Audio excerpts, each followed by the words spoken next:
Para los pacientes que aprietan mucho los dientes, este caso creo que va a ser interesante porque os vamos a demostrar el por qué es necesario muchas veces o bien ponerse una férula de descarga o un aparato de apnea. La paciente viene con sensibilidad en la pieza, dolor al masticar y como podéis ver en esta radiografía, el problema viene en este premolar de aquí.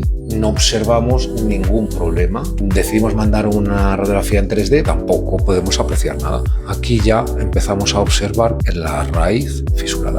Por eso cuando la paciente muerde aquí, ella siente molestias en la presión. Con toda esta información lo único que necesito es que por favor penséis que ha roto la paciente un diente sano. Entonces la fuerza que realizamos cuando apretamos los dientes o tenemos bruxismo o apnea, que está todo relacionado, podemos llegar a romper los dientes, aparte de tener problemas musculares, articulares. Entonces por favor, que sirva de aviso, acudir a vernos cuando detectéis esto.